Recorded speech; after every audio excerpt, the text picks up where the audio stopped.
Welcome to Sai test series. आइए आज महत्वपूर्ण टॉपिक यानी वीकली करंट अफेयर जनवरी मंथ का ये पार्ट 2 को हम लाए हैं। यानी 15 से 22 जनवरी तक के महत्वपूर्ण 25 क्वेश्चन का यहाँ पे हमने संकलन किया है। यह सभी क्वेश्चन से देखा जाए आगामी आने वाले एग्जाम 67 बीपीएससी हो, सीडीपी हो, अन अदर कम्पिटिटिव एग्जाम किसी भी स्टेट पीसीएस हो, उनमें बहुत ही महत्वपूर्ण भूमिका ये क्वेश्चन निभाएगा। इसके पहले वीकली करंट अफेयर्स के पार्ट 1 पार्ट 2 अपलोड किए जा चुके हैं जनवरी मंथ का, वो आप जरूर मेरे YouTube पे देखें। उसके बाद ये जनवरी मंथ के पार्ट 3 है जो 15 से 22 जनवरी तक के महत्वपूर्ण 25 क्वेश्चन का हमने यहाँ पे संकलन किया है, जो किसी भी अदर कम्पिटिटिव एग्जाम के लिए काफी महत्वपूर्ण होंगे। आइए इन सभी 25 क्वेश्चन को बारीकी से विश्लेषण करते हैं, जो काफी इंपॉर्टेंट यहाँ पे दिया गया है। आइए फर्स्ट नंबर क्वेश्चन में ही पूछा गया, काफी इंपॉर्टेंट क्वेश्चन ये पूछे गए। बोला गया हाल ही में जिस राज्य सरकार ने सिविल सेवा में आयु 32 वर्ष से 38 वर्ष कर दिया, वो राज्य कौन सा है? वो राज्य है उड़ीसा। वो राज्य है उड़ीसा। यानी ऐसे समझिएगा, उड़ीसा सरकार अपने सिविल सेवा आयु में 32 वर्ष, इसके पहले आयु निर्धारित थे, अभी 38 वर्ष कर दिए। ऐसे समझिएगा जैसे बीपीएससी देते हैं ना, जेपीएससी देते हैं ना, यूपीपीसीएस देते हैं ना, इन सभी में देखिएगा आप लगभग आयु जो है ना 37 कहीं 38 होते हैं ना, वैसे ही ये उड़ीसा सरकार ने किया। अपने किसी भी उड़ीसा सरकार जितनी भी एग्जाम अब लेगी ना, सरकारी एग्जाम जितने भी है राज्य के लिए एग्जाम लेगी ना, उन राज्य एग्जाम में देखा जाए जिसमें पीसीएस भी इनका ऐड होगा, उसमें आयु 32 वर्ष से इन्होंने 38 वर्ष कर दिया। ये उड़ीसा सरकार ने अभी हाल ही में ये घोषणा किया है, जो काफी महत्वपूर्ण हो गए हैं। आइए सेकंड नंबर क्वेश्चन में चलेंगे, काफी महत्वपूर्ण पूछा गया है। बोला गया है जिस वरिष्ठ नौकरशाह को एयर इंडिया लिमिटेड का चेयरमैन एवं प्रबंध निर्देशक बना दिया गया, बोला गया है वो कौन है? यानी अभी हाल ही में आपने देखा होगा एयर इंडिया जिनका निजीकरण कर दिया गया, और यही एयर इंडिया जो पहले बनाए थे टाटा समूह ना, उन्होंने ही फिर से इस एयर इंडिया समूह को खरीद लिया है। तो अभी हाल ही में देखा जाए वरिष्ठ नौकरशाह जिनका नाम है विक्रम देव देखा जाए, ये अभी हाल ही में एयर इंडिया लिमिटेड के चेयरमैन एवं प्रबंध निर्देशक नियुक्त कर दिए गए। ये विक्रम देव दत्त जो है ना, ये 1993 बैच के आईएएस अधिकारी थे, जिन्हें अभी हाल ही में देखा जाए एयर इंडिया लिमिटेड का चेयरमैन और प्रबंध निर्देशक नियुक्त कर दिया गया है। याद रखनी है, एयर इंडिया का भी निजीकरण कर दिया गया और इन्हें टाटा समूह के द्वारा खरीद लिया गया है। वही टाटा समूह जिन्होंने पहले एयर इंडिया को ही बनाया था, बाद में वो फिर सरकारी हो गए थे, फिर से निजीकरण कर दिया गया। आइए महत्वपूर्ण क्वेश्चन 3 में चलेंगे। पूछा गया है हाल ही में आईसीसी ने बहुत सारे पुरस्कार की घोषणा की है, बहुत सारे टीम इन्होंने बनाए हैं। आइए उन क्वेश्चन को देखते हैं। जैसे देखा जाए 3 नंबर क्वेश्चन पूछा गया है आईसीसी की तरफ से विश्व की श्रेष्ठ वनडे महिला टीम में जिन 2 भारतीय खिलाड़ी को जगह दिया गया वो कौन कौन से है? पहले क्वेश्चन में ऐसे समझिएगा, अभी हाल ही में आईसीसी के द्वारा महिला हो या पुरुष हो, सभी के लिए अलग अलग वनडे टीम, टेस्ट टीम बनाए हैं। इसमें पूछा गया है आईसीसी की तरफ से विश्व की श्रेष्ठतम वनडे महिला टीम आईसीसी ने बनाया है, तो पूछा गया भारत के कितने खिलाड़ी को, यानी किस किस खिलाड़ी को इसमें जगह दिया गया है ना, तो यह मिताली राज और झूलन गोस्वामी, इन दोनों के नाम से कौन परिचित नहीं होगा। भारत की ओर से देखा जाए एक महानतम क्रिकेट इन्होंने खेले हैं, जिनको अभी हाल ही में देखा जाए आईसीसी की तरफ से श्रेष्ठ वनडे महिला टीम में इन दोनों भारतीय खिलाड़ी को, यानी महिला खिलाड़ी को जगह दिया गया है। वहीं वनडे अभी जो आईसीसी के द्वारा वनडे पुरुष टीम बनाया गया था ना, उसमें किसी भी भारतीय खिलाड़ी को सम्मिलित नहीं किया गया था। यानी समझिएगा, महिला क्रिकेटर जो बनाया आईसीसी ने, महिला जो टीम बनाई ना, उसमें 2 महिला खिलाड़ी को जगह दिया गया, मिताली राज को, झूलन गोस्वामी को। लेकिन पुरुष की जो टीम बनाई ना, उसमें किसी भी खिलाड़ी को जगह नहीं दिया गया है आईसीसी के द्वारा। तो ये बहुत महत्वपूर्ण क्वेश्चन आईसीसी की तरफ से हो जाते हैं। आइए क्वेश्चन नंबर 4 में चलेंगे। पूछा गया त्रिपुरा, मणिपुर और मेघालय, काफी इंपॉर्टेंट नाम है। पूछा गया त्रिपुरा, मणिपुर और मेघालय का स्थापना दिवस जिस दिन मनाया जाता है वो दिन कौन सा है? तो 21 जनवरी को देखा जाए हर साल त्रिपुरा, मणिपुर और मेघालय का स्थापना दिवस मनाए जाते हैं 21 जनवरी को। आइए थोड़ा सा इसको रिकॉल कर दें। यहाँ पे पूछा गया तो त्रिपुरा, मणिपुर, मेघालय ना, इन तीनों राज्य की स्थापना देखा जाए, जिन्हें पूर्ण राज्य का दर्जा दिया गया था इन तीनों को ना, वो था 21 जनवरी 1972। यानी 21 जनवरी 1972 को मणिपुर, त्रिपुरा मेघालय को पूर्ण राज्य की दर्जा दी गई थी। तो इसी दिन इसका दिवस मनाए जाते हैं, स्थापना दिवस मनाए जाते हैं 21 जनवरी को। और एक क्वेश्चन याद रखिएगा, नागालैंड, नागालैंड भी कभी कभी एग्जाम पूछ दिए जाते हैं। तो नागालैंड की जो स्थापना हुई थी ना 1 दिसंबर, नागालैंड की स्थापना 1 दिसंबर 1963 को हुआ था। और ये तीनों जो राज्य यहाँ पे दिए हैं, त्रिपुरा, मणिपुर, मेघालय, इसकी स्थापना देखा जाए 21 जनवरी 1972 को इनको पूर्ण राज्य की दर्जा दी गई थी। तो काफी महत्वपूर्ण क्वेश्चन हो जाते हैं किसी भी एग्जाम के लिए। आइए क्वेश्चन नंबर 5 में चलेंगे, जो इंपॉर्टेंट पूछा गया है। बोला गया है मॉर्निंग कंसल्ट पॉलिटिकल इंटेलिजेंस की विश्व की 13 नेताओं की सूची अभी हाल ही में जारी की गई। ये जो जारी किया है ना, यह नाम याद रखिएगा, काफी इंपॉर्टेंट है। मॉर्निंग कंसल्ट पॉलिटिकल इंटेलिजेंस के द्वारा विश्व की श्रेष्ठतम 13 नेताओं की सूची जारी किया गया है। तो पूछा गया पहले स्थान किसको प्राप्त हुआ ना, तो फिर से देखा जाए पीएम मोदी को ही प्रथम स्थान प्राप्त हुआ है। यानी ऐसे समझिएगा, विश्व में अभी भी 71% लोग, इसके पहले 70% ही लोग चाहते थे, और 1% का इजाफा हो गया पीएम मोदी में। यानी समझिएगा विश्व में 71% लोग अभी भी इन्हें विश्व नेता के रूप में पसंद कर रहे हैं, पीएम मोदी को, जो काफी हाईलाइटेड हो गए हैं। यानी पहले से भी इनकी रैंकिंग और बढ़ती चली जा रही है, और भी जितने नेतागण हैं उनकी रैंकिंग और घटती जा रही है। बट पीएम मोदी की विश्व में देखा जाए या भारत में देखा जाए, इनकी रैंकिंग और तीव्र गति से बढ़ती चली जा रही है। पहले 66 थे, फिर 70 हो गए, आज देखिए 71 आ गया इनका रैंकिंग। यानी विश्व में अभी भी 71% लोग पीएम मोदी को विश्व नेता के रूप में स्वीकार कर रहे हैं। वहीं एक हाईलाइटेड व्यक्ति का नाम याद रखा, जो बाइडेन, इनकी रैंकिंग तो काफी गिर गई, यानी अभी मात्र 45% लोग ही जो बाइडेन को पसंद करते हैं। यानी अभी इलेक्शन हो जाए यूएसए में ना, तो बाइडेन बिल्कुल हार जाएंगे। उनको छठा रैंक दिया गया है, बाइडेन को छठा रैंक दिया गया, यानी काफी स्थिति इनकी गिर गई है बाइडेन की। इन्हें मात्र 45% लोग ही यूएसए में और विश्व में इन्हें पसंद करते हैं बाइडेन को, जो कि इनकी स्थिति काफी गिर गई है। तो यह क्वेश्चन काफी महत्वपूर्ण था। आइए क्वेश्चन नंबर 6 में चलेंगे।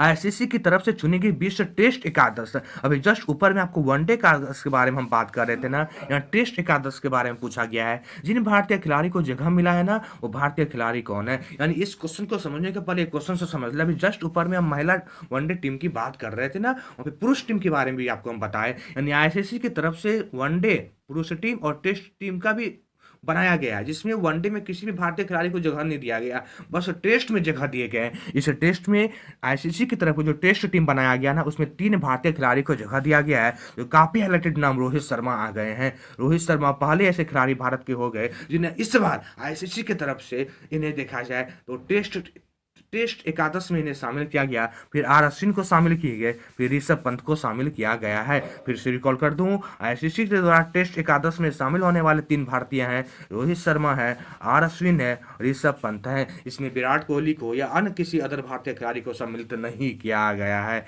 आइए क्वेश्चन नंबर 7 में चलेंगे, जो इंपॉर्टेंट पूछा गया। बोला गया है मॉरिशस सरकार ने मेट्रो एक्सप्रेस परियोजना में भारत के समर्थन को लेकर एक स्टेशन का नाम किसके नाम पर रखने की घोषणा कर दी। यानी मॉरिशस सरकार ने देखा जाए अपने एक मेट्रो एक्सप्रेस परियोजना को भारत के समर्थन को लेकर एक स्टेशन का नाम रखने की घोषणा किया है, वो भी महात्मा गांधी के नाम पे किया है। यानी भारत और मॉरिशस की अभी स्थिति देखा जाए ना, काफी दोस्ताना इनकी स्थिति है, काफी दोस्ताना स्थिति है। प्रधानमंत्री मोदी अभी हाल में मॉरिशस की यात्रा भी किए थे, आपने देखा होगा। तो मॉरिशस सरकार ने एक मेट्रो एक्सप्रेस परियोजना का नाम महात्मा गांधी के सम्मान में रखने की घोषणा कर दी, महात्मा गांधी के सम्मान में रखने की घोषणा कर दी, जो काफी हाईलाइटेड हो जाते हैं। यह मॉरिशस सरकार के द्वारा किया गया है। आइए क्वेश्चन नंबर 8 में चलेंगे। पूछा गया जिस देश की नेशनलिस्ट पार्टी की नेता रॉबर्टो मेट्सेला, काफी इंपॉर्टेंट नाम है, इसमें 2 चीज समझिएगा। पहले ये किस पार्टी से है, तो नेशनलिस्ट पार्टी से है, और इनका नाम क्या है, तो रोबर्टा मेट्सोला इनका नाम है, को यूरोपीय संघ की संसद का अध्यक्ष चुन लिया गया, जिसका नाम है माल्टा,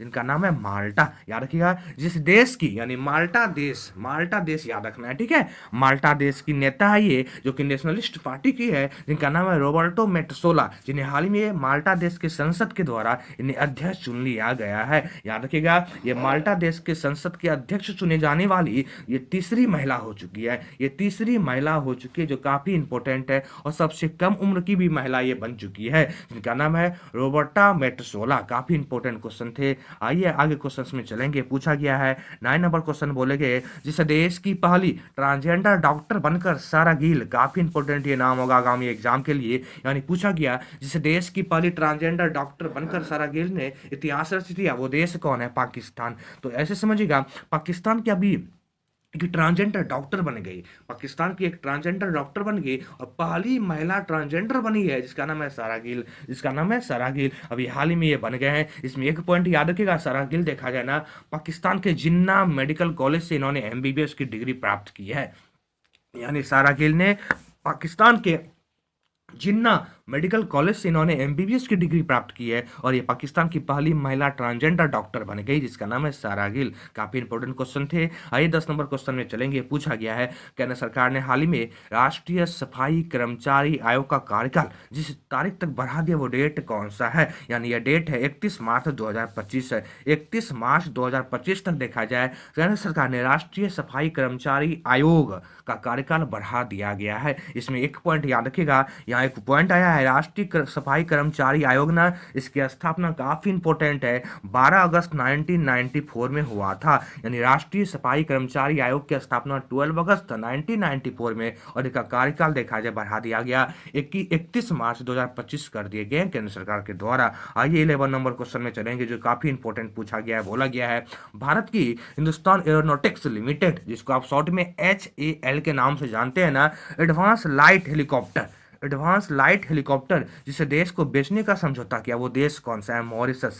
अभी जस्ट ऊपर में एक क्वेश्चन मॉरिशस के बारे में हम बता रहे थे ना कि अभी हाल ही में मॉरिशस और भारत की दोस्ताना काफी मजबूत हो रही है। तो भारत की हिंदुस्तान एरोनॉटिक्स लिमिटेड के द्वारा देखा जाए एडवांस लाइट हेलीकॉप्टर देखा जाए तो ये बेचने की बात की गई है और ये मॉरिशस को भारत ने दे रहा है, ये मॉरिशस को भारत ने दे रहा है, जो काफी इंपॉर्टेंट हो जाते हैं। इसके पहले भी देखा जाए काफी मॉरिशस को हेलीकॉप्टर भारत ने दिया है, इस बार भी देने की बात की गई है। आइए 12 नंबर क्वेश्चन में चलेंगे। पूछा गया, आईसीसी के वर्ष सर्वश्रेष्ठ महिला टी20 में जिस भारतीय महिला को स्थान दिया गया उसका नाम क्या है? स्मृति मंघाना। और जस्ट आईसीसी के बारे में बात कर रहे थे ना, तो यहाँ पे देखिए सर्वश्रेष्ठ महिला टी20 टीम, इन्होंने आईसीसी ने सर्वश्रेष्ठ महिला की टी20 टीम भी बनाई है, जिसमें मात्र एक महिला क्रिकेटर को शामिल किया है जिसका नाम है स्मृति मंघाना को आईसीसी ने अभी महिला टी20 टीम में जगह दे दिया है। काफी महत्वपूर्ण क्वेश्चन हो जाते हैं। आईसीसी के द्वारा भी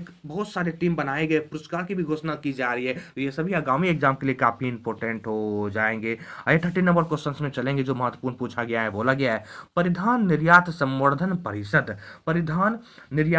संवर्धन परिषद जिसको शॉर्ट में आप AEPC के नाम से जानते हैं, बोला गया है अध्यक्ष किसे नियुक्त कर दिया गया? यह अध्यक्ष देखा जाए ना, नरेंद्र कुमार गोयनका को कर दिए हैं। नरेंद्र कुमार गोयनका को अभी हाल ही में परिधान निर्यात संवर्धन परिषद AEPC का नया अध्यक्ष नियुक्त कर दिया गया है, जो काफी इंपॉर्टेंट है।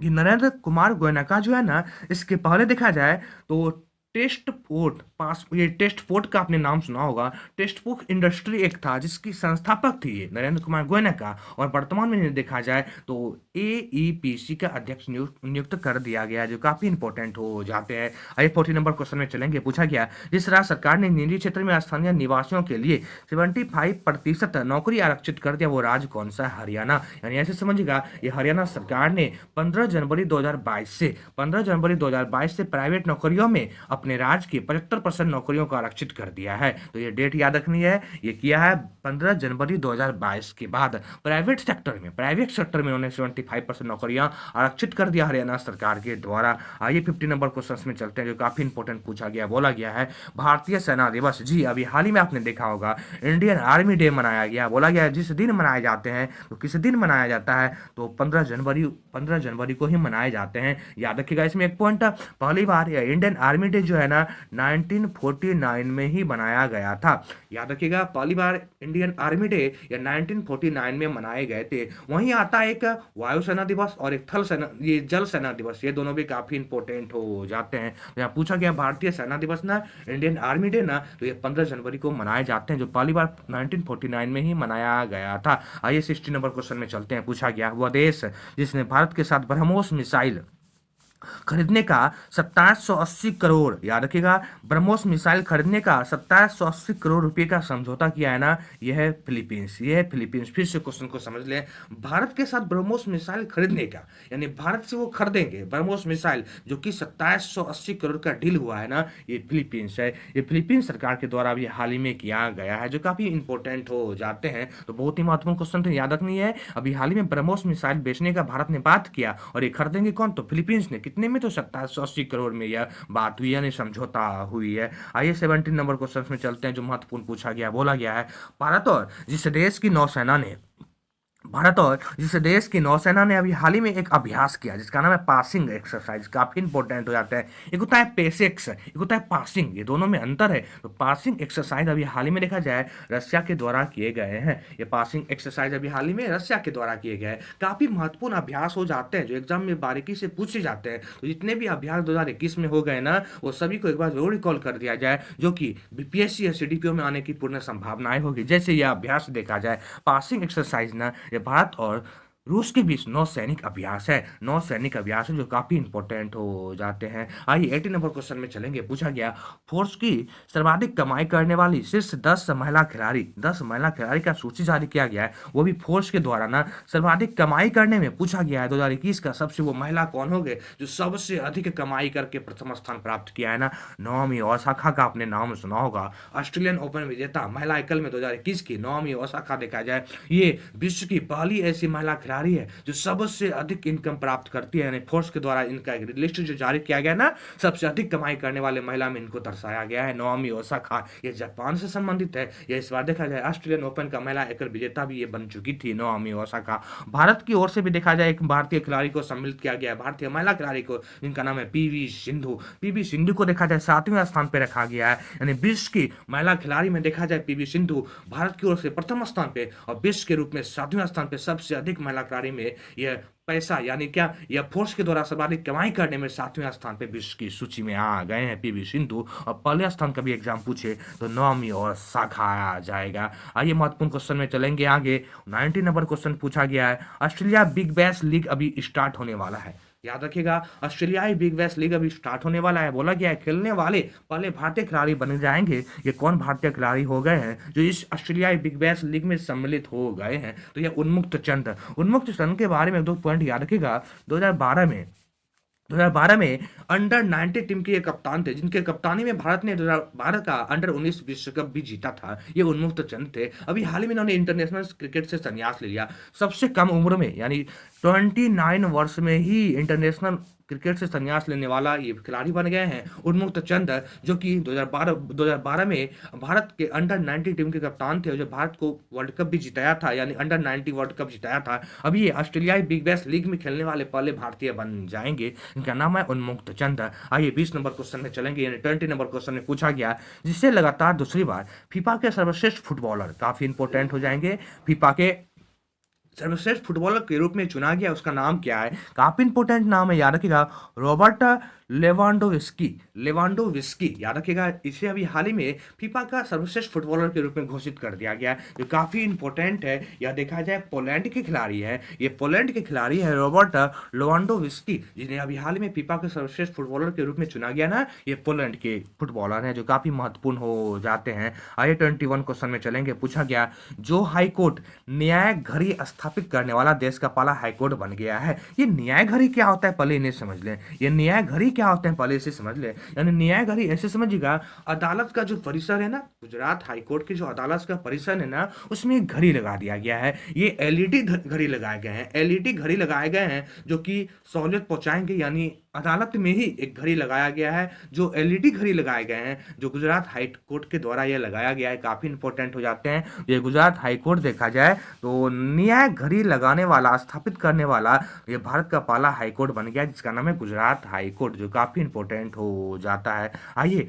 22 नंबर क्वेश्चन में चलते हैं, जो इंपॉर्टेंट पूछा गया है। बोला गया है, हरियाणा सरकार के बारे में पूछा गया है, हरियाणा सरकार ने जिस राज्य महिला आयोग के अध्यक्ष नियुक्त किया है, यानी हरियाणा सरकार ने किसे अभी हाल ही में राज्य की महिला आयोग अध्यक्ष नियुक्त कर दिया ना, यह नाम है रेणु भाटिया। रेणु भाटिया अभी हाल ही में देखा जाए हरियाणा सरकार के राज्य महिला आयोग की अध्यक्ष नियुक्त कर दी गई, जो काफी इंपॉर्टेंट है। इसका कार्यकाल आपको याद रखना है 2022 से 2025 तक होगा, यानी 3 वर्षों के लिए इनकी नियुक्ति कर दी गई है हरियाणा महिला आयोग के अध्यक्ष के रूप में रेणु भाटिया की। आइए महत्वपूर्ण क्वेश्चन में चलेंगे। 23 नंबर क्वेश्चन में पूछा गया, जिस राज्य के पेंच टाइगर रिजर्व, काफी इंपॉर्टेंट नाम है, पेंच टाइगर रिजर्व में सुपर मॉम एवं कॉलर वाली नाम से मशहूर 17 साल की बाघिन का निधन हो गया। अभी हाल ही में आपने सुना होगा एक बाघिन का निधन हो गया है, जो पेंच राष्ट्रीय उद्यान को पॉपुलर करने वाला ये बाघिन था। यानी बहुत सारे वहां के नेता, मध्य प्रदेश के नेता ने ट्वीट भी किए थे कि इसी बाघिन के चलते मध्य प्रदेश को टाइगर रिजर्व का दर्जा दिया गया है।